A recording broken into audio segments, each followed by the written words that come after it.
Hey everyone, Eric Watson here, freelance writer, player of games, writer of boards, recorder of videos, and a tabletop role-playing aficionado. Welcome to the Thursday edition of my bi-weekly behind-the-scenes DM-only live stream, Crafting the Deep, which I build right and prepare for our next session of Call from the Deep. Hopefully sounding a little bit better, feeling a lot better. Of course, I don't sit here and talk to myself while doing writing. Don't lie, Eric, you're always mumbling to yourself or trying out D&D voices. Well, sometimes, yeah, but this will be the real test, so hopefully we can get through this without nary a cough. If you're playing characters Gottwald, Moxabra, or Twirl, this video is not meant for you to be full of spoilers, but for the rest of you, you are very welcome. We stream our D&D sessions live on YouTube every Friday. You can join our official Discord server with invite link in the description below. If you'd like to support the channel, please check out patreon.com/RogueWatson. For our campaign, we use Roll20. For streaming, I use OBS Studio. Are we getting excited about new D&D coming out next week, I think? That doesn't happen very often. We don't usually get a whole new sort of quarter step edition coming out. It's been a hot second. I still need to pre-order. I haven't even done that yet. Damn. It's going to be a very, very busy. Going to be a very busy time. I guess it's already a busy time for D&D YouTube folks with all that content coverage. We also have a DM roundtable tonight. So if you're a patron, please, please, please submit your top fives for our topic and join us for the recording. For now, we're going to be talking still about the Driftwood Docks / Sea King Tentrix chapter of Call from the Deep. We've talked a lot about Driftwood Docks. I finally started actually writing things down in terms of the things that we've been talking about. Yeah, I guess we can just go over everything. I've pulled up the zombie dragon turtle, by the way, to see if I really do want to do that as a skill challenge, but I also worry that's going to complicate a skill challenge a little too much. And I know I would have loved to run this as a ship encounter, but you know, I always talk about pacing, such a big thing in my D&D games. We're coming off of a big 2-session ship battle with the Desecratus, big pirate lord fight, and then we're going into what is going to be another basically ship battle with Driftwood Docks, unless the players do something absolutely crazy, which they may do. But it's designed for the party to be on their ship, making their way through these giant, crashed ship cliff things. It's like an island of crashed ships, I guess. And they're making their way through, threading the needle through these cliffs where they're getting attacked by everybody. The idea is they're still on their ship, though, for that. So I don't really want to throw in a zombie dragon turtle fight in between. There's just too many, ship-based combat things happening, even though that would be a very unique cool one to do, but I think it's just going to be a little too much, and I think with all the things we added, we really need to get them to Driftwood Docks and really get them to this freaking Tentrix, layer, so we can start running all that stuff. So I did think about, there's a skill challenge leading up to Driftwood Docks, which I can totally do, in terms of having the players just try to navigate these rough waters, it's supposed to be like really just classically, dangerous area. It's apparently an archipelago that has like 1,000 islands in it, which would create some, pretty gnarly navigational complexities for the party to have to make it through. And that's why there's just, it's a haven for reavers and pirates, because there's like no civilization in here. It's just fabulous place for kind of a near end game situation where the party has to try to make it through here unscathed. But I like the skill challenge idea here in terms of, hey, just try and help your ship navigate through these waters. And I thought about adding the zombie dragon turtle as part of the you have to navigate past this creature. But I think once you add a creature into a skill challenge, it kind of becomes a combat. Oops, I did a combat. Because the party would just be like, all right, well, we're just going to fucking attack this thing and fight it. Especially Mac, who's got a giant shark and he's riding in the water, although it would be a fun moment for the giant shark to, be like, no, I'm not going to fucking fight a dragon turtle. The shark's an animal, and it would know not to fuck with things that are bigger in it, but also know not to fuck with things that are undead. I think that's probably the thing that would probably freak it out the most. Be like a horse that's spooked or something. But so I'm going back and forth on that. I don't know if it's worth actually even introducing this thing. I think it's going to add too much to it. And then how do you explain that the party can get away from it by the end? Does it just not fuck with the Driftwood Docks area or whatever? So I think it's a really neat idea, and I'm kind of bummed that I'm not going to use it. because it just doesn't quite fit in with, I think, all the other things we're doing. So I'm either trying to talk myself into it or trying to talk myself out of it. So I guess I'm willing to hear kind of everybody else's thoughts. I'm going to blow my nose. Damn it. I'm getting too congested now. I should have done it before I went live. I'm interested to hear your thoughts on whether to use this thing. Given everything that I've just said, it's a fun, obviously cool stat block and a neat idea, but I think we've got a lot of, combat already with the ship, and the skill challenge I think I will keep because that does represent a different pacing structure, right? That allows players just kind of, help tell the story and roll skill checks and all that with some failure involved, which is basically your ship taking damage, which the party should feel bad about. It's just whether or not I want to use that zombie dragon turtle or not, and I'm kind of leaning towards maybe actually not using it, but maybe we can use parts of it. I don't know. I'm gonna blow my nose real quick.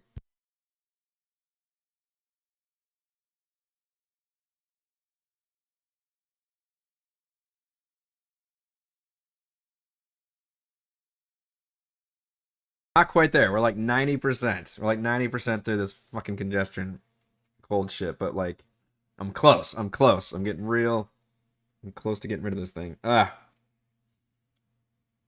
we go. All right. Like it says, the turtle could be consequence for failing the check. I did think about maybe using its freezing breath attack as a pretty nasty consequence, but then I again, where does this thing just pop out and do that? And the player's like, wait, where the fuck did that come from?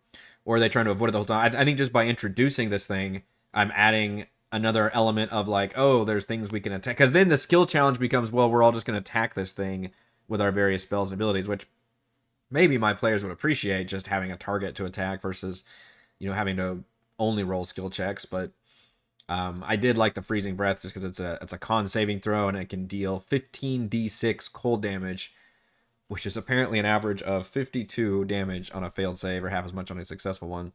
So that's pretty fun. But again, I don't know if it's necessarily worth unleashing this thing on the party for that. Oh yeah, it's not rolling that because I don't have it set up correctly. I was going to see what 15d6 looks like when I actually roll the dice.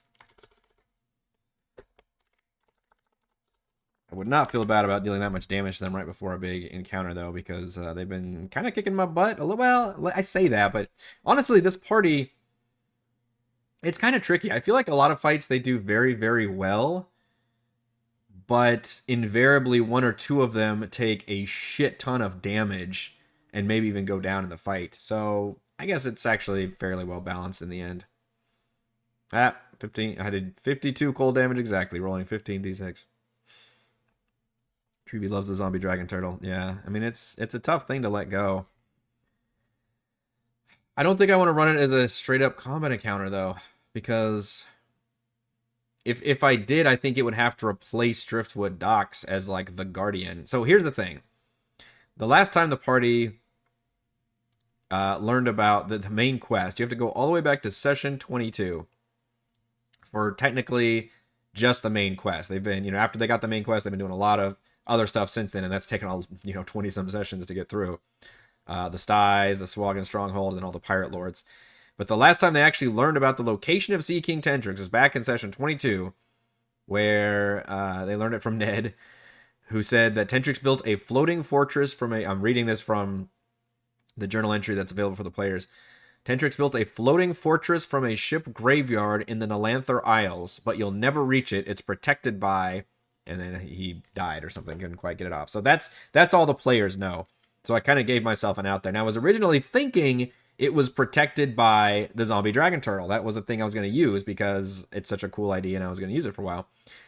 But I could also say, well, it's just protected by Driftwood Docks, right? Like Jarl Frostbeard is a fucking frost giant who's got a bowl of commanding water elementals. They've got dozens of like thugs and ogre minotaurs, not dozens of those, but a couple of them that are all guarding the lair with those giant cliffs. So you could argue that it's protected by that cliff. And I don't think at this point I want to get rid of Driftwood Docks to replace it with the zombie dragon turtle necessarily, although that would be... That's an option, but God, we just put together that whole fucking map. I would hate to replace it completely. And Refus made an awesome map, and we've got everything together. I've got all my notes for it. kind of the idea here. You could throw the zombie dragon turtle on this fucking map, but I think that's also probably too crazy and represents, I don't know, probably going a little too hard. Look at how cool this looks though when I zoom out. Like, there's a lot going on here. And this is the dynamic lighting and work. So when the players arrive, I mean, this is basically what they're seeing. I tried to make it so I could poke the ballista out a little bit so they could see them. But otherwise, these cliffs are significantly higher than the ship. They are 50-foot high cliffs, and I think I determined the ship. I think the bottom middle level here is 10 feet high. And the ship term, stern, aft? Fuck, I wish I knew fucking boat words. Are 20 feet high. The forecastle, the forecastle, 20 feet high on those ends of the ship. So they will not really be able to see or target the enemy like the enemy can target them, which is going to put the players at a purposeful disadvantage on that. Use a normal dragon turtle and be like, oh no, we need to get away from this thing. I mean, do you think they would do that, or do you think they would just try to kill the damn thing? The thing is, there's already an excuse for a skill challenge here also, right? There's really rough waters, there's coral reefs everywhere, like it's meant to be a really nasty place, and the fact that this whole area is like a bunch of just destroyed ships everywhere is kind of further proof that it's just hard to just navigate a ship in here. So to add the whole like zombie dragon turtle on top of it, I don't know, it just feels like it's a little too extra. Even though I like it, I like the whole sea tower where you can do it. I mean, if I'm being honest, from the beginning of the campaign till probably 10 sessions ago, or maybe 5 sessions ago, I was planning on running this whole thing. But then I think as the Pirate Lord section ended up taking a while, I think I got less enthusiastic about doing it. The actual stat block was a CR 11. Yeah, 181 hit points. And frankly, this thing's probably not going to last that long if it's the only thing in the water and the player's just attacking it. I mean, it'll absorb a lot of spells the players can throw at it. Or yeah, maybe they'll just try to escape it. It's actually not that fast, 40 feet in the water. Now, the ship is probably having to go a bit slower in the water because of the crashing waves. But technically, the ship would be able to outrun the damn thing if it was normal conditions. And having this thing like crash onto the ship and spew zombies, that's all good shit, but I think it's just going to be too much. Tentrix rides on the zombie dragon from the final showdown. Now you're fucking thinking, Morgan. Yeah, and I need to really start nailing down Tentrix's floating lair because I'm really changing this map. I'm enjoying the there's literally a Pirates Floating Fortress map from Seafoot Games. Shout out to Seafoot Games, who I subscribe on Patreon, although they also have a bunch of free maps. And you can find a link to the map that I'm going to be using, which is not this map, in the description of this episode and for future. I try to just keep the descriptions on there of the maps I use, just to try to get ahead of all the inevitable questions I get of people saying, where did you get that map? That's something I've learned from the early days of doing D&D, where 90% of the questions are like, where did you get that map? So I always try to keep track of like, all right, here's where I got the map. That way nobody has to ask me. But yeah, having him summon a zombie dragon turtle could be fucking cool. I think in the adventure he summons a colossal octopus, which is also pretty cool and thematic with the whole Kraken Priest thing. But because I don't know if he has so much undead powers, but it's a neat idea. We could probably use that. Where's that? There it is. Colossal octopus. Yeah, colossal was only a CR 5.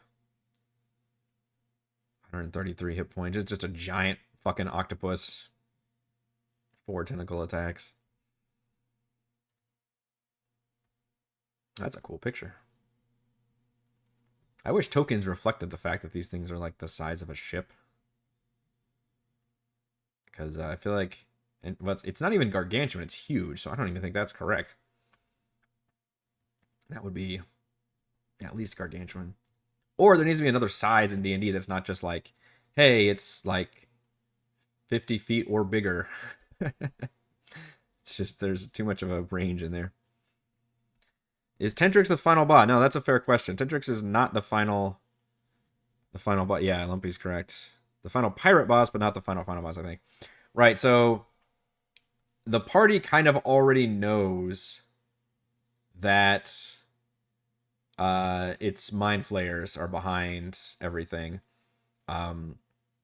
Tentrix is the boss of like the whole Black Armada pirate crew. So taking out Tentrix basically cripples or eliminates the organized piracy that's been plaguing everything. But it turns out Tentrix is getting orders and funding and everything from Slarkrathel because he's also a Kraken priest. However, Slarkrathel has been taken over by an Elder Brain by Mind Flayers who crashed near the water. So by defeating Tentrix, so Tentrix is basically the penultimate boss, I guess. Really, I think there's technically there's still Mind Flayer lieutenants the players have to deal with. I mean, there's some other mini bosses along the way, but probably the biggest boss they've fought. That they have fought so far, I would think. They've obviously fought little bosses here and there, but Tentrix should be the biggest one. Unfortunately, we're probably gonna have to jack up his stack block a little bit. 90 hit points. That's not gonna cut it. I think he's a Kraken priest stat block with maybe some extra things. But my party is, I believe, a higher level because I don't think I think they make 9th level after defeating Tentrix, and my party right now is 10th level going into the Driftwood Docks Tentrix fight. So I think we're gonna have to make everything a little bit more challenging. Although so far with Driftwood Docks, I'm kind of making it as is, which is just a lot of things because I think the designer did air everything a little bit on the more challenging side, given that I think a lot of D&D is not, or 5th edition is maybe not as challenging if you just run it like a lot of the monster. I feel like a lot of the monsters like undertuned. I think a lot of DMs would agree with that compared to the players at most levels, with some exceptions here and there. But I think Perry's done a pretty good job, the designer of this adventure, of creating pretty good encounters that I haven't had to really adjust too much. And so far, this is probably the least adjusting I've had to do. I think I gave the ogre drummers like actual drumming abilities based on was it Monster Manual Expanded had some cool war drum effects. The tricky thing here is I don't know what the party's gonna do, which yeah, you can fucking soundbite that as like the ultimate DM problem. In terms of can they even make it through this area without a fight? Because I have prepped for an entire session or 2-session long fight, and if they make it through this area, I will not be prepared to basically get through this area halfway in the session. So what can they do? Obviously, they can do some reconnaissance, although, frankly, this party, the only reconnaissance they've ever seemed to do is when Max splits from the party and explores on his own, which he may do here. However, there's not much you can see from the water. He does have a climb speed, so he can do a really cool thing where he basically climbs to a cliff, climbs up a cliff, and then we immediately have to start combat because he's going to be right there, although maybe I'll let him have a stealth check or something. Although him climbing up a cliff should be pretty fucking obvious for anybody who's looking out, and that's a long way to climb. That'd be pretty fun for him to start getting shot at while he's climbing. So first they have to know like what they're coming up to, and they may think like, oh, this is a dangerous situation, or they may just be like, all right, well, we'll just see what the DM has in store for us and full speed ahead. They may try to disguise themselves. He could send Cheese up for sure. If Cheese is far enough away, I may allow them to do some reconnaissance without starting combat as well. They may try to disguise their ship as Black Armada. I don't know if the adventure says that they can do that. Let's see how well.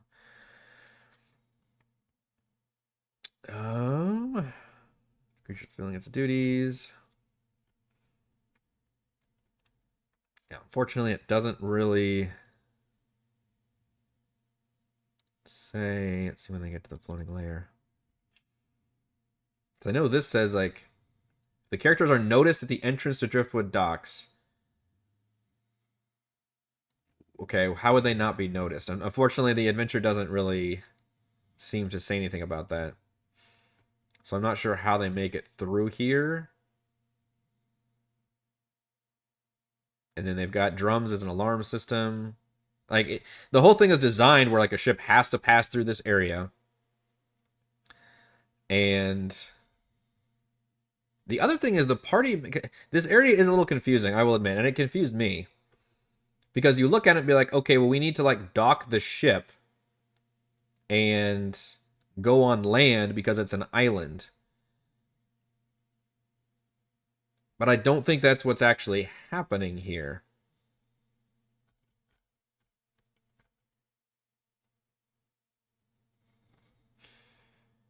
I think it's supposed to be surrounding a bay that includes the floating layer.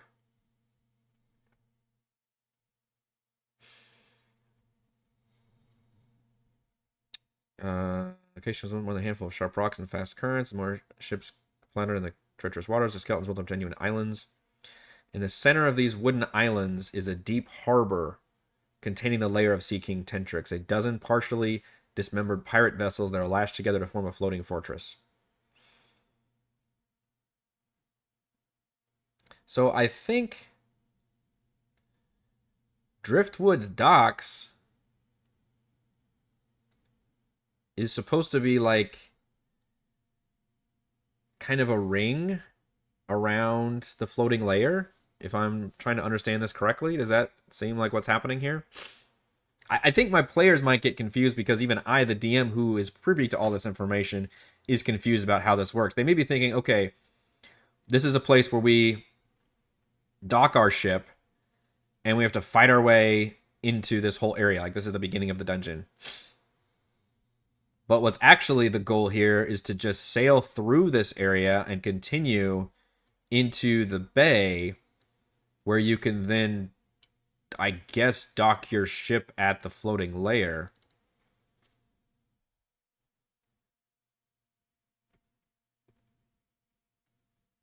So the description for Tentrix's floating layer is up ahead is a large, deep expanse of water used as a harbor for around 10 pirate ships of sundry construction.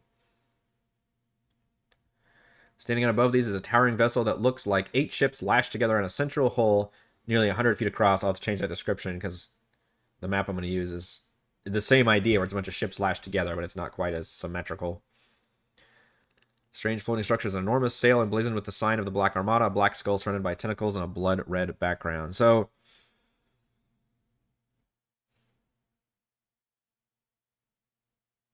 or it doesn't even have to be a harbor. I guess it has to surround it.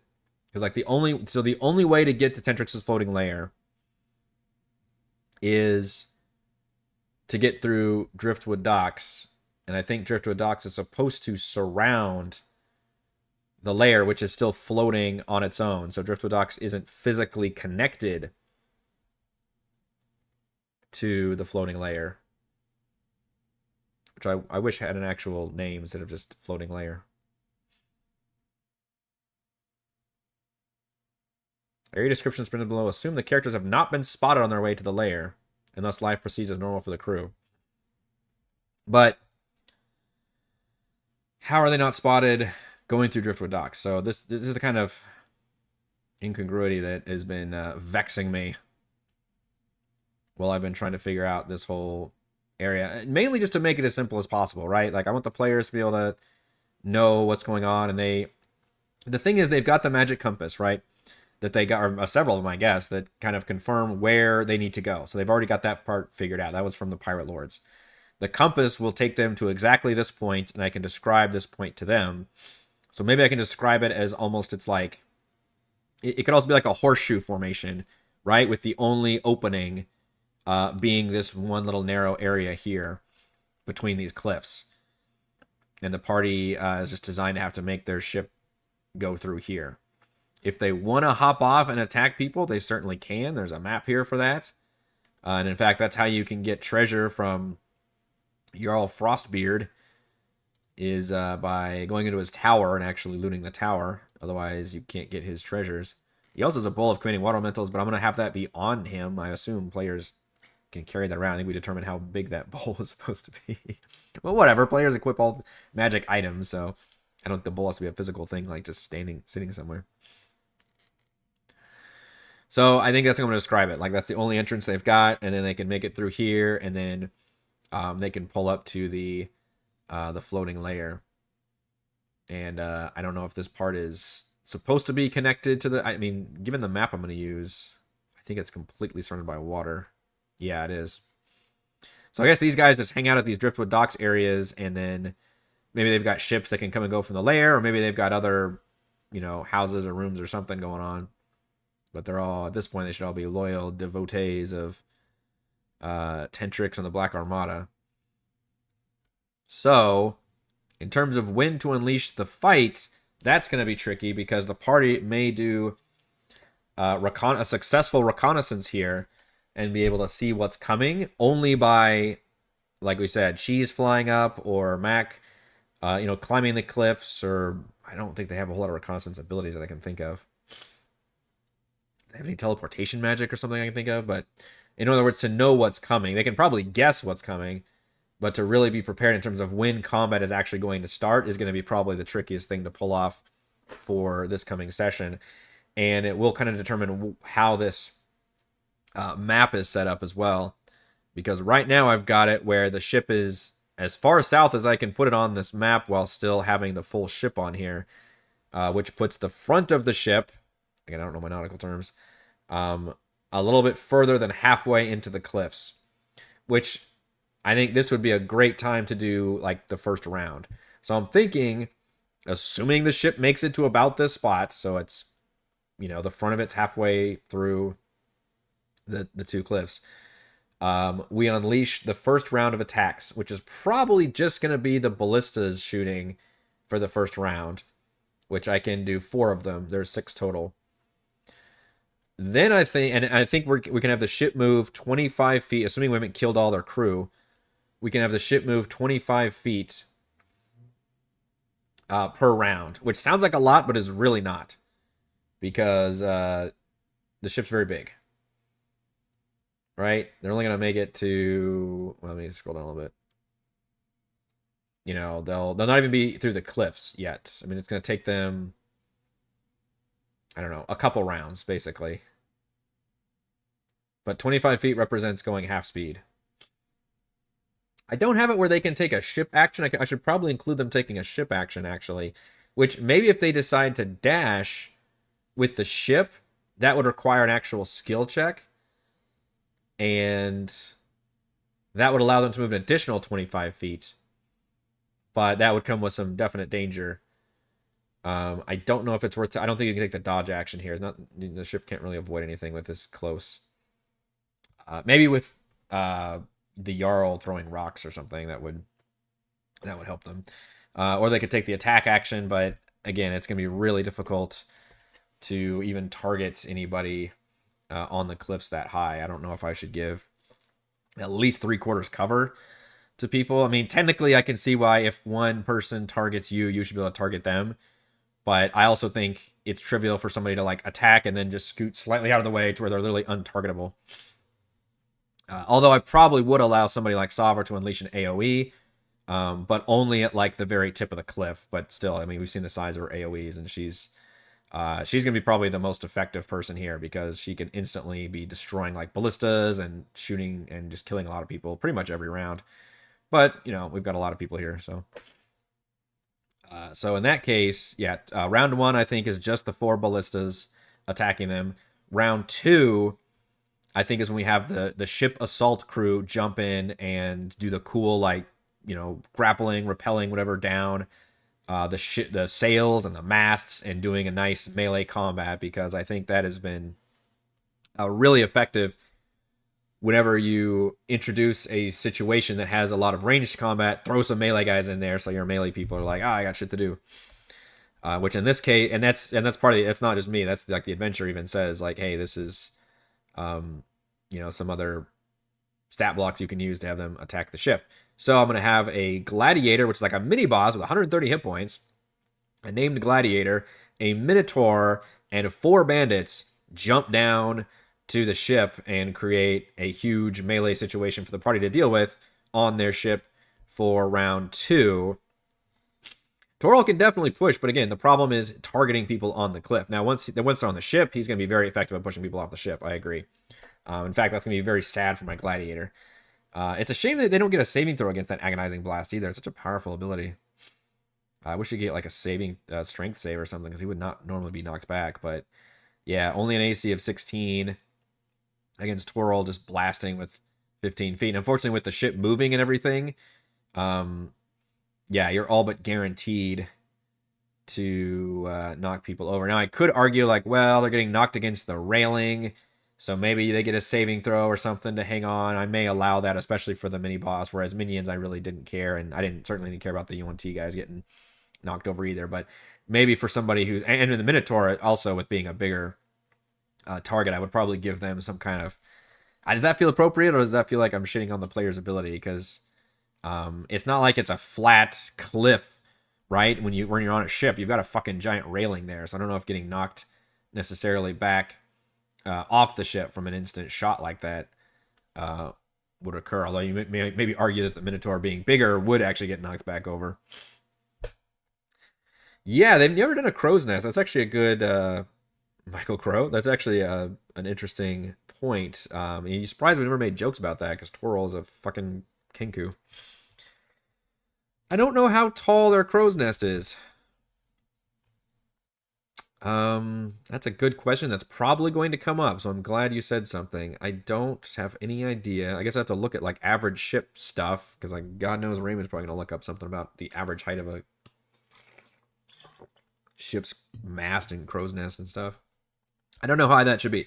If the ship, if this middle area is 10 feet high, like how high does the mast and thing extend to? Does that get up to like 30 feet, all the way up to 50 feet? I have no idea. So that's something I will need to remember to look up and determine, or just adjudicate and be like, all right, well, you can be this high up. Which at that point, it puts you in a very interesting position, because it's not easy to get up and down from said crow's nest, but would be easier to target things. So round 1, I think, is just the ballistas. Round 2 would be this ship assault crew, which some of the bandits may even die, depending on which ballista Salva decides to fucking shatter first. Or gravitational. Man, I just realized she could do the gravitational sinkhole ability, point it down on like the water, but just high enough to where it's enveloping part of the cliff, and like drag people down. That would be amazingly effective if she thinks of it. Damn. Yeah, that would really nuke things. But I'm okay. Like I said, I'm totally okay with that. Like, it's designed to basically, this whole fight is designed to just take up party resources before they even get to the Tentrix dungeon. Excuse me. Round 2, the ship assault crew comes in. Round 3, we should have breached the cliffs by now. And again, these rounds may determine how fast the ship is going if they decide to do the dash maneuver. Maybe I won't fuck around with the ship actions. I don't know. Because it'll just be, you guys can move 25 feet around. Because they make it here, we can easily do the ship assault crew. That makes it more appropriate. If we get to 50 feet, now the Jarl Frostbeard,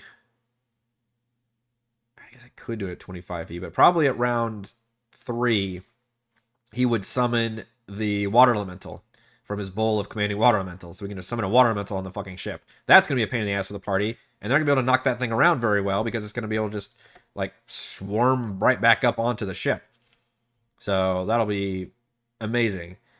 And I can do really crazy shit like grab people, whelm them, if you will.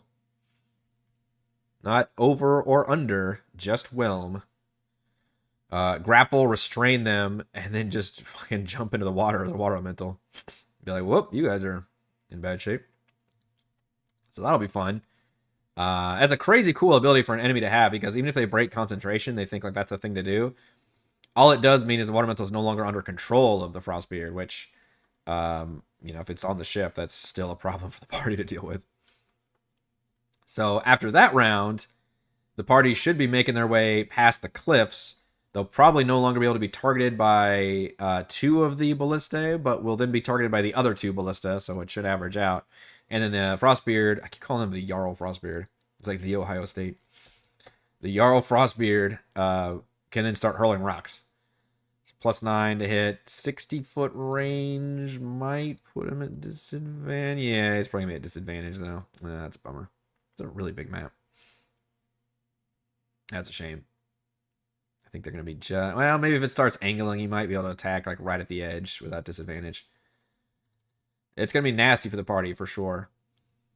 He does have a Ring of Swimming, but I don't think he would engage in melee. I just don't see it happening, even though he's got an amazingly cool beard ability where he's got these war hammers like sewn into his beard, so we can just like flick his beard around and do a cone attack, which is amazing.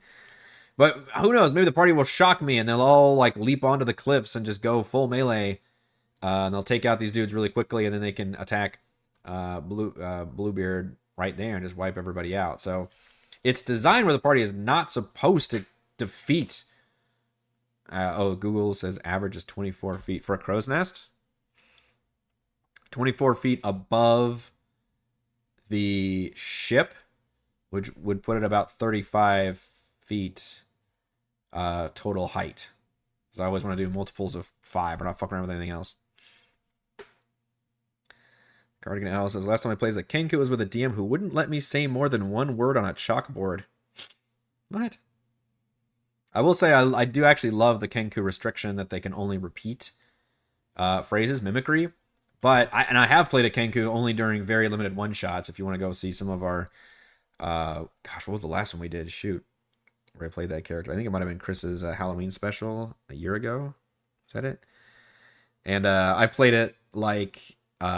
he's like a whole repertoire of phrases my Kenku could say, because he can basically just repeat anything he's ever heard in his life. So he has to say everything. It basically like, Bumblebee from Transformers or something, right? Where he can only like talk in radio phrases. I guess that's what the Bayformers did that. That was not true of the cartoon that I grew up with. But I think it's actually a fun little quirk for a character to have. But it's certainly not fun to have certain restrictions. Obviously, Reese didn't want to do anything like that for his Kenku, and so we just determined that he can speak normally because that's part of like the packed gift that the Fathomless gives him. A chode nest. Twirl riding a flying cheese.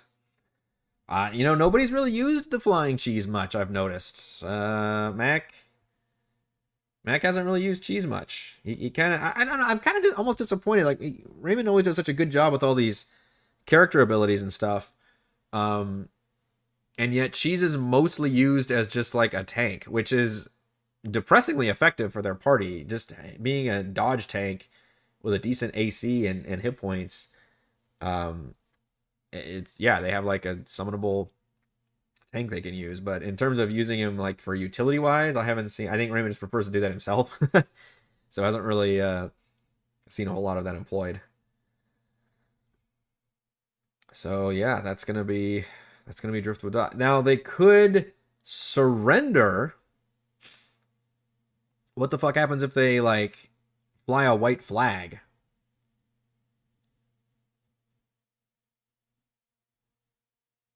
As I stare off into space, I haven't really thought about it. I'm trying to get ahead of like the options they have, because obviously a throwdown fight is what I'm prepared for. Subterfuge is not really going to work here. You can't really sneak your way past this area. I guess you could pretend to be a destroyed ship that just happens to be floating in here. I wonder what I guess I need to figure out what the enemy's go-to is.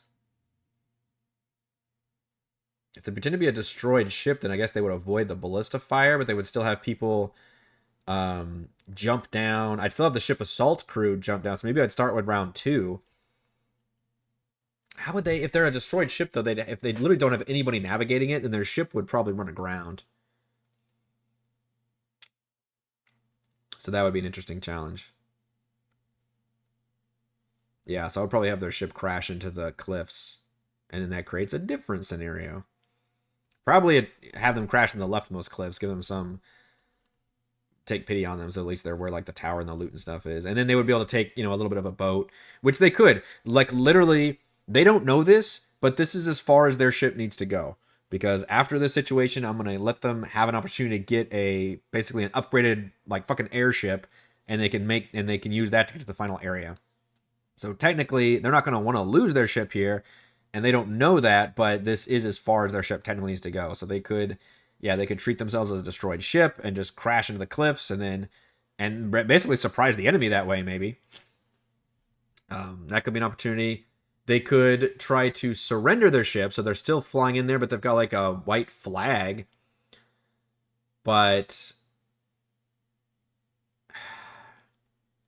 I don't think that would really change what the enemy would do.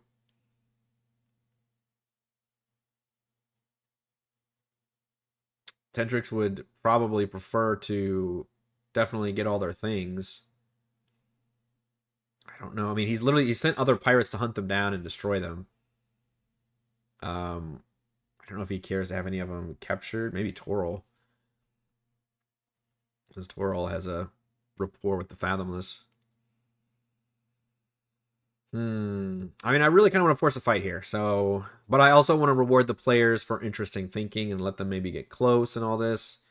Although it's in their best benefit to actually try to attack before they get close. So the one thing I'm probably not prepared for fight-wise is if the party basically has the reconnaissance set up and they unleash attacks before the ship makes it this close, just because I don't have a good map for that situation. Even though the ballista could technically shoot from where's my ballista rules? 480 feet, so I'll probably just say 500 feet with disadvantage. So 500 feet with disadvantage. I don't think I would even introduce this situation when it's that far away. I would probably say, I don't know, you're 100 feet away, you're approaching slowly, you know, let them give a chance to start prepping about what they want to do. They see the cliffs, and the compass is pointing them right there. I guess give them a chance to like do whatever they want to do, if they want to do reconnaissance things, but keep them on a timer about they're getting closer and closer, and less of a chance to necessarily do big long range attacks. And I think I can get away with that because the ships it's very rough waters and they're navigating past all these other islands. Magachurki can sneak underwater, yes. And again, I think that's going to be something that he's going to try to do, and that would be, there's nothing to see underwater. And actually, I probably should force them to make some kind of saves or something too, because I can't imagine being underwater. I guess it would be less rough than being above water when there's water crashing everywhere, but there's also probably just shit everywhere in the water, like crash ships and everything. So even that would be really tough to navigate under there as well. So I would impose difficult terrain for, I guess, the shark, and I don't know if I would make Mac roll against saves or something just to hang on, but at that point it just sounds like it would be, you know, it does. Come to think of it, they do have a section for rough waters, or seawater, I guess. So the water in Driftwood Docks is filled with ripping currents and whirlpools. Water vehicles treat the water as difficult terrain, and creatures in the water must spend 4 feet of movement for every 1 foot it moves. That's actually quadruple difficult terrain, isn't it? That's really bad. When a creature enters the water for the first time on a turn or starts his turn in the water, it must succeed on a DC 15 strength save or be pulled beneath the waves. A creature already underwater who fails the saving throw takes 2d10 bludgeoning damage from being battered by debris. So there you go. So they can definitely go underwater, but him and Sharky would have to make strength saves, and Sharky would be way slower. I don't know if I do 4 feet. That's kind of rough, but and they were already underwater, so they would just be taking bludgeoning damage against the save. So that is a interesting risk right there. But then yes, he could presumably surface somewhere near a cliff and then climb that cliff because he's got the ranger climb speed. So that would be the best way for them to do reconnaissance, and I love that method because that also splits the party and puts one of the party members in extreme unique danger, which at this point is like his fucking MO. Like, he's just done that in the last like 3 different chances he's had to do it, which is to split the party and put himself in a more dangerous situation. which would absolutely happen here. And yes, there's rules about the bridges can flip if you're not treating them with difficult terrain. I mean, you just come to the cliff and you see the amount of guys here. You're like, oh shit. But the interesting thing is, a lot of these enemies are designed to just fire all of their, crossbow bolts and all their attacks at the ship. So if Max starts to engage them, that actually, relieves the ship guys quite a bit as well. But I put one of the ogre drummers here on the right island. He's got abilities, basically give everybody like advantage on saving throws, I think. Another one on the left island. There's gonna be a few minotaurs around. I guess I could make some more bandits appear just to put some dudes around the area. There's some here on the cliff. I actually probably put these on the GM layer. I don't know if I'm gonna use too many extra guys here. I don't want to get too bogged down with initiatives. I'm also contemplating on only rolling initiative for a group of thugs and have them all take their action together, which is to fire the ballista, either with advantage using the help action if there's 4 of them, or lighting the bolt on fire and then dealing a fiery bolt damage to the ship and then causing a little bit of a fire situation that the ship has to deal with. So I plan on fucking up their ship quite a bit in this combat because, again, this is as far as their ship needs to make it, and they should feel somewhat bad about it, but maybe they're just going to try to crash into everything. Hopefully when they see this map, though, they'll be like, oh, we're designed to get our ship through this area as quickly as possible. Versus we have to dock here and fight everybody, which is not going to be in their best interest. But they don't have this information. This is the only thing they see. For those of you listening, I just hit the dynamic lighting on, and they can't see shit. All they can see are the cliffs, and then the ballistas raining down them. They have no idea how many people are up here. So that'll start kind of expanding once they make it through this area. And once at a pirate encounter, I spiced up when the pirates attacked the party ship by catapulting gelatinous cubes onto their deck. Holy shit. Gelatinous cubes, plural. More than one cube. Each one more gelatinous than the last. That's fucking funny. I didn't have anything too silly planned for that. I mean, not silly. I think that's actually really badass. And I really appreciate when D&D Adventures do that kind of thing and really think outside the box. But I think the Black Armada is designed to be the more mundane enemy force versus when they get to the final area, that's going to be a lot more supernatural, creepy, Kraken, society, cult stuff going on. So this will be the more action, I don't know, traditional action-y pirate thing happening with not a whole lot of supernatural stuff versus we'll get to the fucking Cthulhu stuff later on. Excuse me. Actually, I'm gonna blow my nose again.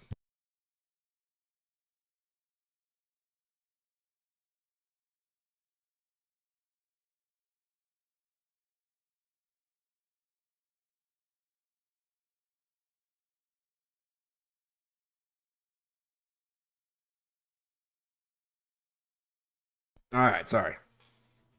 I'm okay.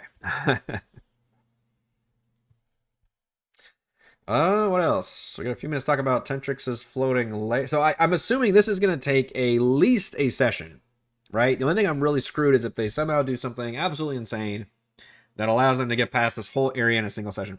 And even if they really strip the Hornet's Nest, which they're designed to, and fight everybody, I'm tempted to still let them make it to the floating layer without necessarily everybody hostile to them. In fact, I love the idea. I think Lumpy might have suggested this. It was weeks ago, where the enemy is fully aware of the party coming, but they act like everything's cool. And I know Great Mouse Detective did this. I know, the Disney animated movie. I know others have probably done this too, where the players make it to an area, they think everything's hunky-dory, or they're trying to figure out, okay, what's going on? All of a sudden, the villain's just does the slow clap, and they're like, hey, you made it. Now we're going to fucking kill you. I really want to try to pull that off. Don't know if I'll be able to, but we will certainly try to pull that off. So the maps I'm using, again, Seafoot Games, Pirates, Floating, what's it called? Pirates, don't open it. Close it. Pirates Floating Shipwreck Fortress, which is exactly what I needed. Again, they've done this a couple times where they're like, oh, you have the exact map that I need. Obviously a lot different than the basic map. So this will be similar to Nerino, which is also a Siva Games map, I believe, where I needed the concept. I have a concept of a map. I use the concept of that map, which is a bunch of ships lashed together to create a floating pirate base. But the layout is going to be a lot different. The layout of the original one has like a central area and then a bunch of like ships as if they're all like, it's like a ship's wheel, like the spokes of a wheel, and they're all just kind of angled in into the middle of each other. It is not the situation I'm going to be creating here. It's going to look a lot, I think, a little bit more interesting. There is room for docks. I don't think you're supposed to dock a full ship here. I also need to figure out where the party is going to start in terms of where... I think right now I haven't put any dynamic lighting on the map yet.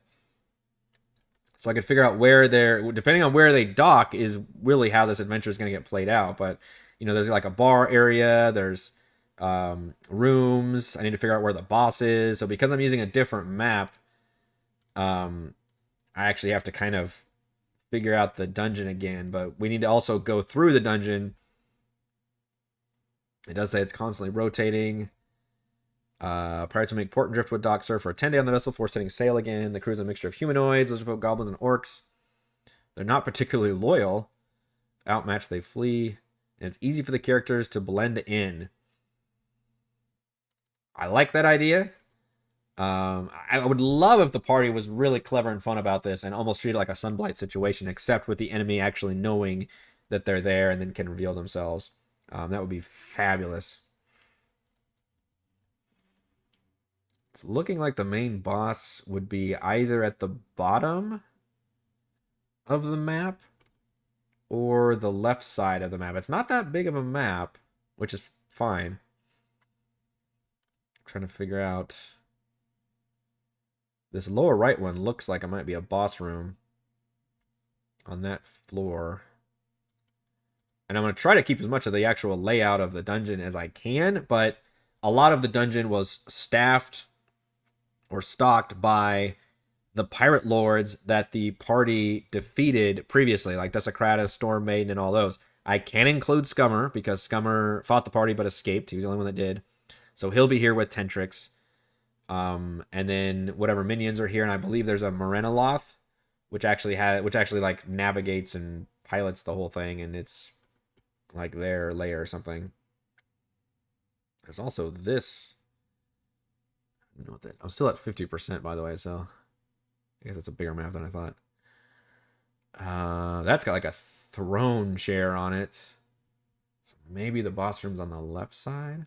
But if I want to pull it off where the party goes to the bar, I really need them to go to the bar area first, like a meeting area, and then I can spring a big trap on them. And then have the boss like retreat at some point. That'd be cool. I did that in Sunblight, I think, where they first fought Zardarok, and then Zardarok actually retreated, I think, to the boss room. Again, hard to pull off, though, because a lot of party members have abilities that can lock down, you know, your villains. What was the bar? Actually, it's like a eating hall on the left side. So it's like residential and eating on the left. I think the bar is on the right. And then this is like the boss meeting room on the lower right. Let's see. And the bottom layer is probably where we're going to primarily be on. Yeah, this is definitely the tavern. Why are there books in here? There's no books in here. Pirates don't read. So maybe I'll have them dock in the upper right side, because that's a pretty big area. And they could enter... I guess this would actually be the main entrance, with the top of the map looks like the main entrance. It's the biggest area. There's docks everywhere. There's no ships here currently. And the ships would be huge compared to this map. Like, their one ship would be like the size of this thing. So Can they pull it right? And it says it's deep harbor, so maybe they can pull their ship right up next to it. If they still have their ship. And then enter. And this is a big room, which I could even launch the attack here, I guess. In this kind of inside area, or they could explore around. There's no actual entrance to the bar from the north end. It's on the south end. Okay. And then if you go up... okay, so that's like a wraparound rampart area. That's how you enter in this area. So you could have bad guys up there firing down at the party. That gets it gets really tricky when you introduce verticality into these top-down maps, though, because the poor party can't really target people. It's almost easy to use this map and then have people up above.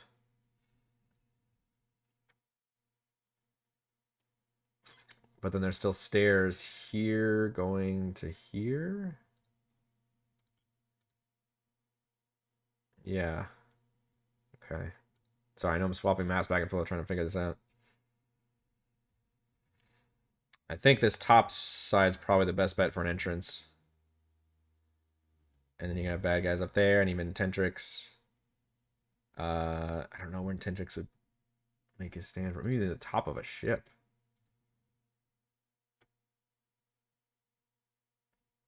Is this the very top layer? Yeah, this is the top layer. So you can have Tentrix. Oh yeah, that looks like an entrance up there for sure. Maybe have him like above here, looking down at the party.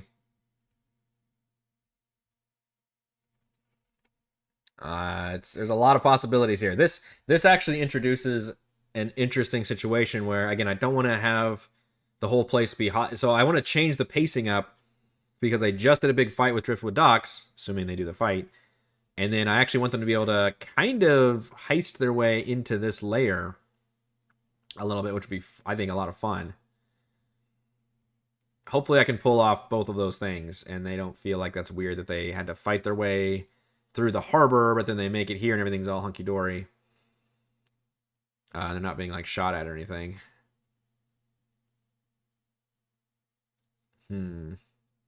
We'll see.